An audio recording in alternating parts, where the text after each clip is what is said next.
నమస్తే. శ్రీ పరంజ్యోతి భగవతీ భగవాన్ గారి అద్భుతాన్ని చూద్దాం. కర్ణాటకలోని బెంగుళూరుకి చెందిన హెచ్ శివమ్మ గారి అనుభవం ఇది.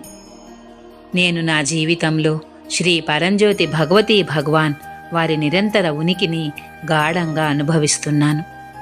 జీవితము, బాధ్యతలు, చింతలు మరియు సవాళ్లను నిరంతరము అందిస్తున్నప్పటికీ వాటన్నింటినీ వారే చూసుకుంటున్నారు.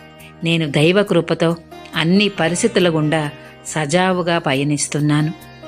ఇటీవల ఒక పర్యటనలో నేను చాలా తీవ్రమైన కుటుంబ సమస్యను శ్రీ పరంజ్యోతి భగవతీ భగవాన్ గారి దివ్య పాదపద్మాల వద్ద సమర్పించవలసి వచ్చింది. నేను సమర్పించిన తర్వాత ఆ పరిస్థితి అద్భుతంగా స్థిరపడింది. నా హృదయాన్ని గాఢమైన భరోసాతో, శాంతితో నింపింది. ప్రయాణంలో అనేక సందర్భాలలో నేను దైవీక ఉనికికి సంబంధించిన స్పష్టమైన సంకేతాలను అనుభవించాను. అవి నా విశ్వాసాన్ని బలపరిచి అన్ని భయాలను తొలగించాయి. అనిశ్చితంగా కనిపించిన పరిస్థితులు కూడా ఎటువంటి శ్రమ లేకుండా సంపూర్ణంగా పరిష్కరించబడ్డాయి.